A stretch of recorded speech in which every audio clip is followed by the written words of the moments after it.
Hey, what's up guys, and welcome back to askNK. So if you're an architect and you're working with Blender and you want to level up your skill, right now is a good time. So the folks at UH Design Studio Academy have created their first Blender architecture masterclass that will definitely get you up to speed. This masterclass is 4 hours long with 12 chapters, and it covers basically everything you need to know, from setup, sketch, model, procedural modeling, working with geometry nodes, material, rendering with Eevee, rendering with cycles, and also post-processing. Just in case you would like to get this, you can simply go over to the link which I'm going to put in the description. I'll bring you over to their Gumroad or to the Blender Market where you can get it. And of course, if you're looking for percentage off, if you go over to the Gumroad, there is no percentage off right now. But of course, if you go over to Blender Market, there's a 15% off that you can get, and it's a limited time offer, and you can use this coupon code to actually get 15% off your purchase. And yes, it's very interesting to see that the architecture community is being catered for. So we've seen a couple of videos and tutorials that reaches out to different forms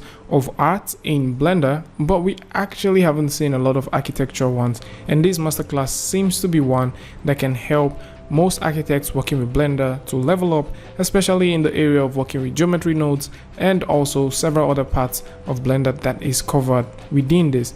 And it's also worth knowing that this has also been translated into 18 additional languages, which include Spanish, Arabic, Turkish, Vietnamese, Korean, Japanese, and so on and so forth. So just in case you want to get this, maybe you want to get started with it, you want to see how you can start off with Blender and finish up in a very wonderful, nicely presentable form, then this is something that you should definitely take a look at. So links to this is going to be in the description, so do well to check it out. Tell me what you guys think about this one, and of course, until I see you guys in the next one, peace.